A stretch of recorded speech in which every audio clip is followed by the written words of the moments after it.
Hey, what is up, everybody? I'm here to give you another Read Aloud series for The Adventures of Tom Sawyer, Chapter 16.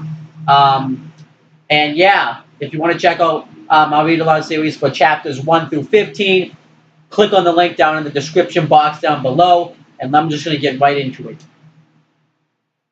So, this chapter is called, I'm going to find it, um, A Night Supplies. And this chapter starts off on page 114 and ends on page 123. So I'm just going to start getting right into it, start reading the chapter.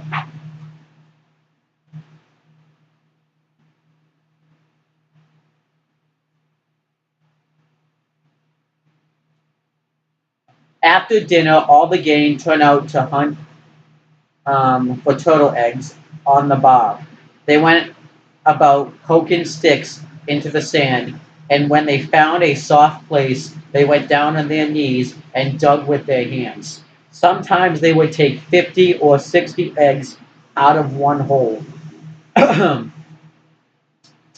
make a sex joke right there, but I'm not going to. Um, they were perfectly round white thins, a trifle smaller than an English walnut.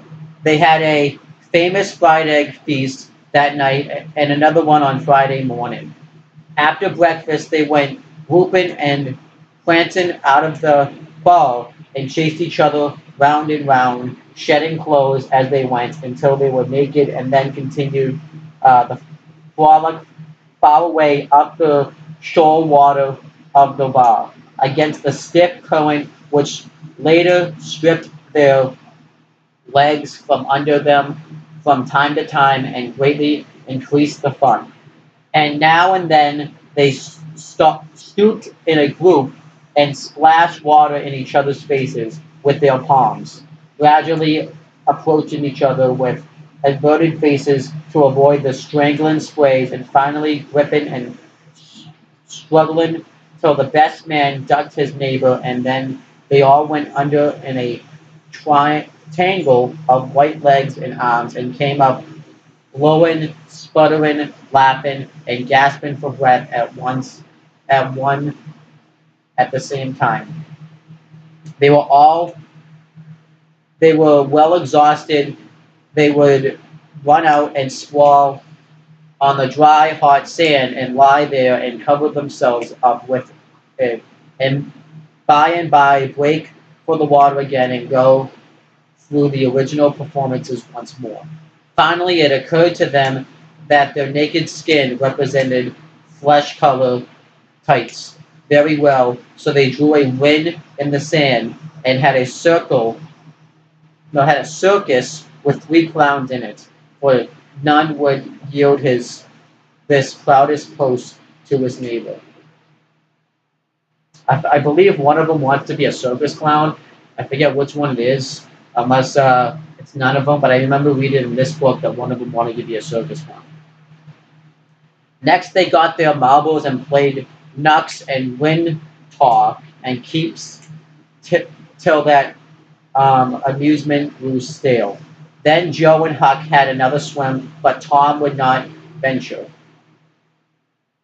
um, because he found that in kicking out of his off his trousers he had kicked his string off a string of rattlesnakes off his ankles, and he wondered how he had escaped cramp so long without the protection of this mysterious charm.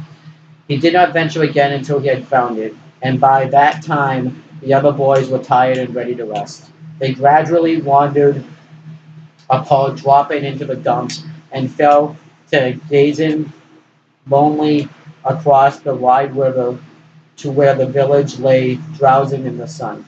Tom found himself writing Becky in the sand with his big toe. He scratched it out and was angry with himself for his weakness. Obviously, everyone remembers Becky. He was like his girlfriend that he had, I believe, in chapter 4, I think it was. I forget exactly the chapter, but it was like earlier in the book. But he wrote it again. Nevertheless, he could not help it. He erased it once more and then took himself out of temptation by driving the other boys together and joining them. Bo But Joe's spirit had gone down almost beyond resurrection. He was so homesick that he could hardly endure the misery of it. The tears lay very near the surface. Huck was melancholy too. Tom was downhearted but tried hard not to show it. He had a secret which he was not ready to tell yet. But if this mon- mutinous depression was not broken up soon, he would have he would have to win an oath. He said with a great show of cheerfulness, I bet there's been pirates on this island before, boys. We'll explore it again. Dave hid treasures here somewhere. How'd you feel to light on a rotten chest full of gold and silver, hey? But it roused only a faint enthusiasm, which faded out with no reply. Tom tried one or two other seductions, but they failed, too. It was discouraging work. Joe sat poking up the sand with his stick and looking very gloomy. Finally, he said, Oh, boys, let's give it up. I want to go home. It's so lonesome. Oh, no, Joe. You'll feel better by and by, said Tom. Just think of the fishing that's here. I don't care for fishing. I want to go home. But Joe, there ain't such another swimming place anywhere. Swimming's no good. I don't seem to care of it. Somehow, when there ain't anybody to say I shan't go in, I mean to go home. Oh shucks, baby, you want to see your mother, I reckon. Yes, I do. I want to see my brother, and you would too if you had one. Ooh, that was a low blow right there. I ain't any more baby than you are, and Joe snuffled a little. Well, we'll let the crybaby go home to his mother, won't we, Pop? Poor thing doesn't want to see his mother, and so it shall. So you like it here, don't you, Huck? We'll stay, won't we? Huck said yes without any holding it. I'll never speak to you again as long as I live, said Joe, rising. There now, and he moved moodily away and began to dress himself. Who cares, said Tom. Nobody wants you to. Go on home and get laughed at. Oh, you're a nice pirate, Huck, and me ain't crybabies. We'll stay, won't we, Huck? Let him go if he wants to. I reckon we can get along without him, perhaps. But Tom was uneasy nevertheless and alarmed to see Joe go suddenly on with his dressing. And then it was discomforting to see Huck eyeing Joe's preparations so wistfully and keeping up such a ominous silence. Presently, without a parting word, Joe began to wade off toward the Illinois shore. Tom's heart broke to sink. He glanced at Huck. Huck could not hear the look, could not bear the look, and dropped his eyes. Then he said, I want to go to Tom. It was getting so lonesome anyway, and now it will be worse. Let us go too, Tom. I won't. You can all go if you want to. I mean to stay. Tom, I better go. Well, go along. Who's hindering you? Huck began to pick up his scattered clothes, he said. Tom, I wish you'd come too. Now you think it over. We'll wait for you when we get to shore. Well, you'll wait a blame long time, that's all. Huck started scourfully away, and Tom stood looking after him with a strong desire tugging at his heart to yield his pride and get along too.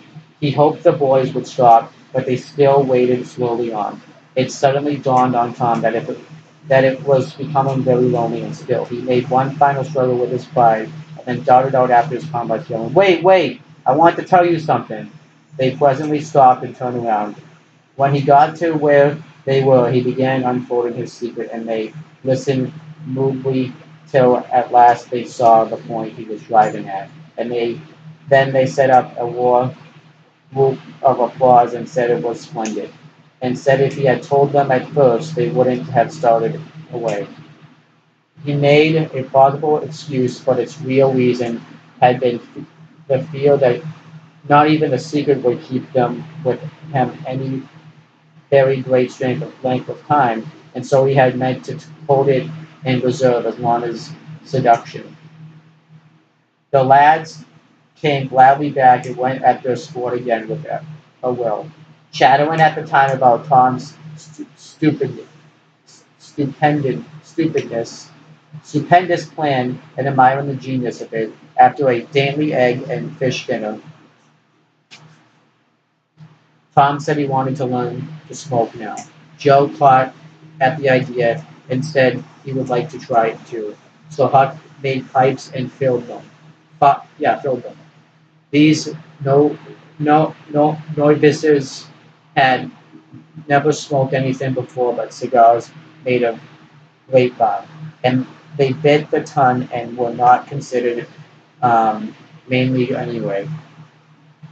Now they stretched themselves out on their elbows and began to puff, cheerily, and they gagged a little. But Tom said, "Why is just as easy? If I'd known this was all, I'd have learned it a long time ago." "So would I," said Joe. "It's just nothing." "Why, many a time I've looked at people smoking and thought, well, I wish I could do that, but I never thought I could," said Tom. "That's just the way with me," painted Huck. "You've heard me talk just that way, haven't you, Huck?" "I'll leave it to Huck if I haven't." "Yep, yes, heaps of times," said Huck. "Well, I have to," said Tom. "Oh, hundreds of times once by the slaughterhouse. Don't you remember, Huck? Bob Tanner was there and Johnny Miller and Jeff Thatcher when I said it. Don't you remember, Huck, about me saying that?" "Yeah, that's so," said Huck. "That was the day after I lost a white alley. That was the day before." Continuing. "There, I told you so," said Tom. Huck recollected. "I believe I could smoke this pipe all day," said Joe. "I don't feel sick." "Neither do I," said Tom. "I could smoke it all day, but I bet you Jeff Thatcher couldn't." "Jeff Thatcher, why, he'd kneel over just with two draws. Just let him try it once, he'd see." "I bet he would. And Johnny Miller, I wish I could see Johnny Miller tackle it once." "Oh, don't I?" said Joe.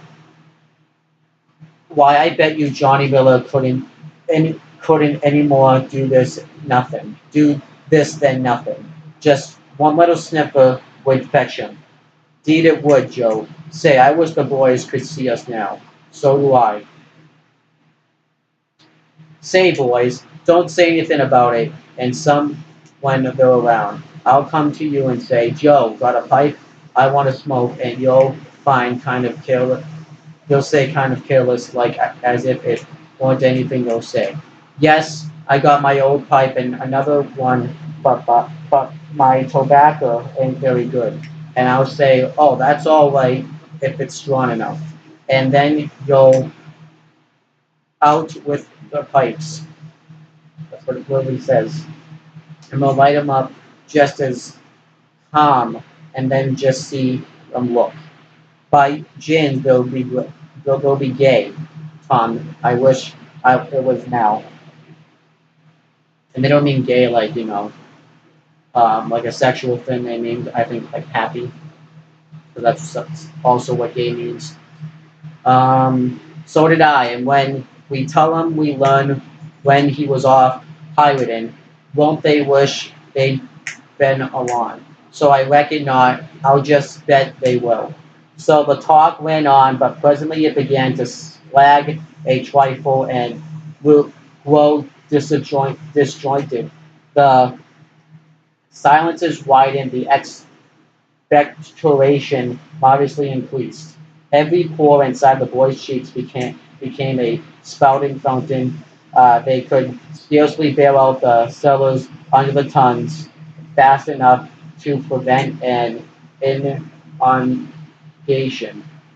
Little overflowing down their throats occurred in spite of all they could do, and sudden reach-ins followed every time. Both boys were looking very pale and miserable.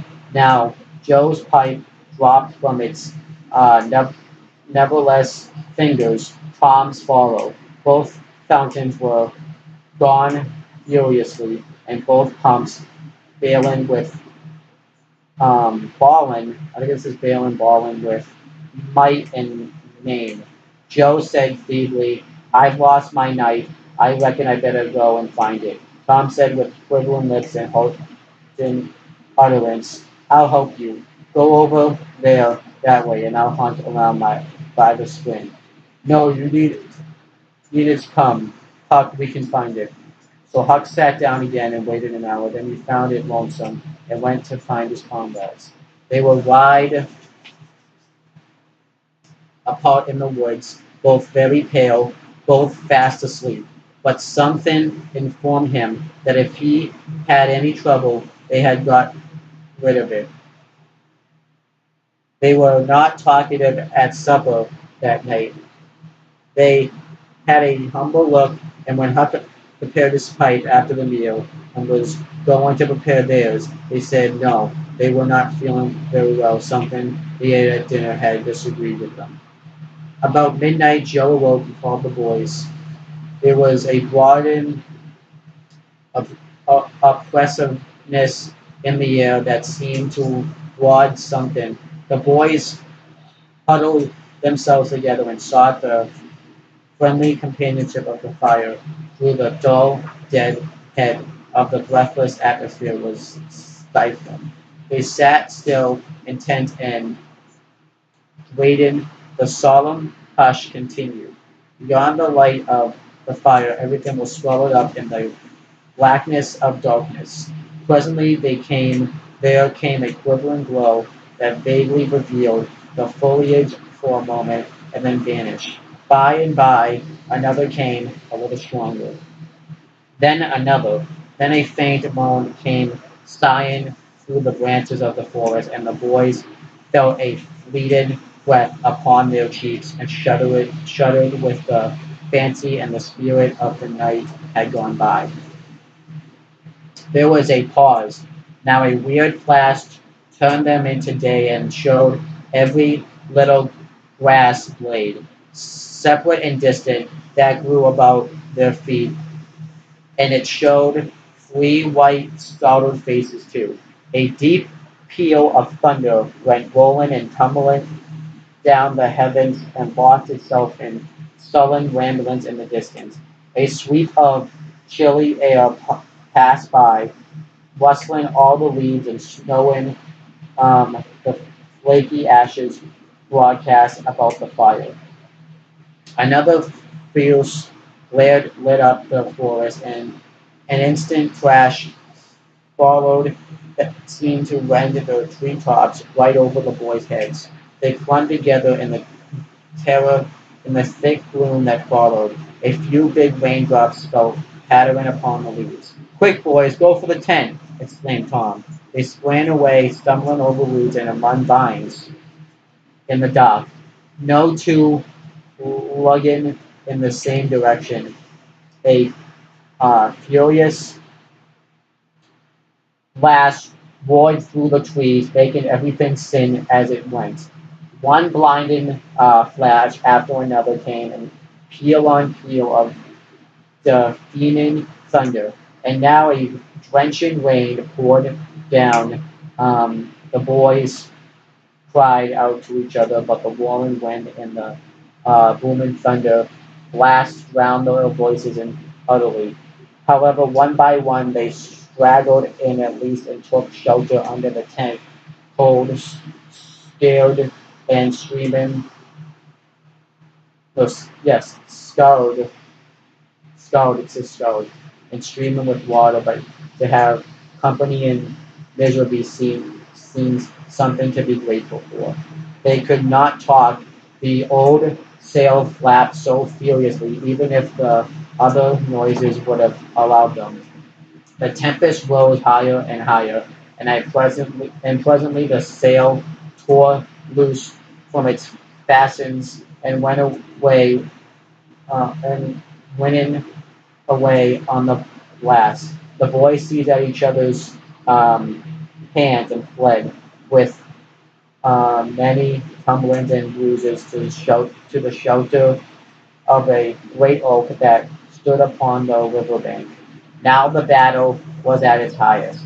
Under the ceaseless conflagration of lightning that seemed in the skies, everything below stood out in clean cut and shadowless distanceness. The bending trees, the billowy river, white with foam, the driving sway of spume flakes, the dim outlines of the high bluffs on the other side, glimpsed through the drifting cloud wake and the slanting veil of rain. Every little white every little while some giant tree yielded the fight and fell crashing through the younger growth, and the unflagging thunder peals came now in ear-splitting explosive bursts, keen and sharp and unspeakably appalling. The storm accumulated in one matchless effort that seemed likely to tear the island to pieces, burn it up, drown it to the treetops, blow it away, and deafen every creature in it all at once in the same moment. It was a wild night for homeless young heads to be out in. But at last the battle was done, and the forces retired with weaker and weaker threatenings and rumblings, and peace resumed her sway. The boys went back to camp a good deal awed, but they found there was still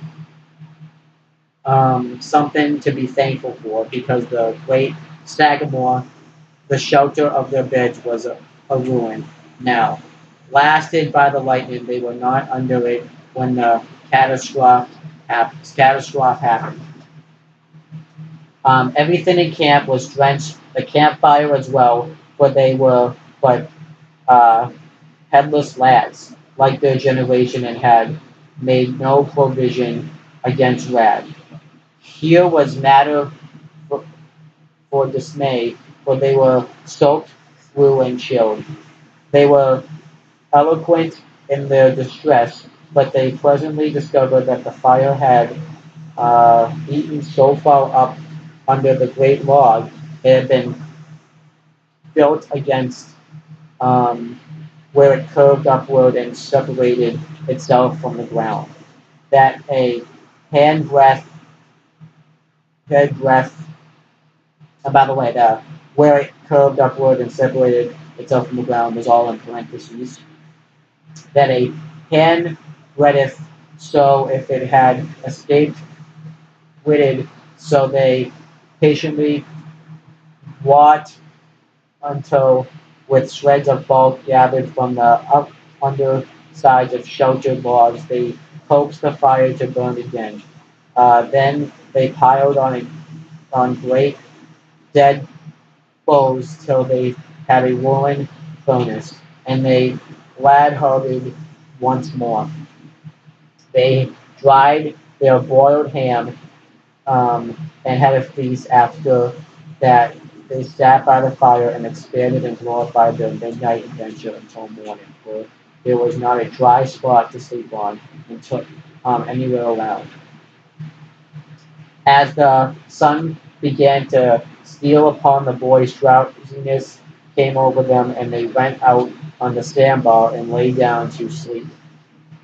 They got scorched out by and by and duly set about getting breakfast. After the meal, they felt rusty and stiff jointed and a little homesick once more. Tom saw the sign and fell to cheering up the pilots as well as he could, but they cared nothing for marbles or circus or swimming or anything. He reminded them of the imposing secret and raised a ray of cheer. While it lasted, he got them interested in a new device. This was to knock off the pirates for a while and the Indians for a change. They were attracted by this idea, so it was not long before they were striped and striped from head to heels with black mud like so many zebras. All of them chiefs, of course, and then were tearing through the wood to attack an English settlement. By and by, they separated into the three hostile tribes and darted upon each other from ambush with dreadful war whoops, and killed and scalped each other by thousands. It was a gory day, consequently, it was an extremely satisfactory one. They assembled in camp toward supper times, hungry and happy, but now a difficulty arose. Hostile Indians could not break the bread of hospitality together without first making peace, and this was a simple impossible without smoking a peace pipe of peace. There was no other process ever that ever they had heard of. Two of the savages almost wished they had remained pirates. However, there was no other way, so with such show of cheerfulness as they mustered they called for the pipe and took their whiff as it passed in due form. And behold, they were glad they had gone into savagery. But if they had gained something, they found that they could now smoke a little without having to go and hunt for a lost knife. They were not they did not get sick enough to be seriously uncomfortable. They were not likely to fool away this high promise for lack of effort. No, they practiced harshly after supper with light fair success. Um, and so they spent a jubilant evening. They were prouder and happier in their new acquirement than they would have been in the scalping and skinning of the Six Nations. We will leave them to smoke and chatter and brag, since we have no further use for them at present. And that's the end of the chapter. I like the ending, actually, the ending sentence. We will leave them to smoke and chatter and brag, since we have no further use for them at present. That's a fucking great way to end it. Pretty much saying that that's like the best way you can end the chapter of a book. But I really enjoyed that chapter. That chapter was actually really fucking good. I really enjoyed the um, oh well, but I really enjoyed the beginning when Joe Hopper and Huckleberry Finn were about to leave, and obviously then you had Tom Sawyer revealing the secret. I'm assuming that the secret, and I think we're supposed to know that, was that he ended up going to check on his camp like he did in the previous chapter, and kind of saw that everyone thinks that they have just drowned and stuff, and that they've gone missing, but probably most likely dead. So that got them to stay. But I thought I even loved how like Tom was constantly talking down at Joe Hopper, constantly telling him that he was a baby and stuff. And obviously, I don't think Tom wanted to stay on the island by himself, because he probably wouldn't. He probably didn't think he was going to survive by himself. And then obviously, I like the way that Mark Twain described that storm, and how everything just kind of went to shit for a while. I thought the way he described it was very well done. And then obviously, I loved even the part of the book where Joe and Tom both try smoking the pipe. I thought that was very well done. And then obviously when they got homesick again, Tom found something to distract him from it, and they became instead of pirates, they became Indians. So I think I think that also that was very well done. So overall, this chapter I thought was really good. I'm not sure if it's the best chapter in the book, but it's definitely a really damn good chapter. So yeah, that's pretty much it, guys. Thank you guys for watching this video. Please make sure you like, comment, and share this video so that way other people will watch it. Make sure you subscribe to this YouTube channel for more content. And make sure you click on the bell so that way every time I upload a video on this channel, you guys will get the notification for it. And make sure you do the same for my CM Brothers channel. Subscribe to that YouTube channel. And make sure you click on the bell on that channel. And that way every time I upload a video on that channel, you guys will get the notification for it. And that's pretty much it, guys. Talk to you later.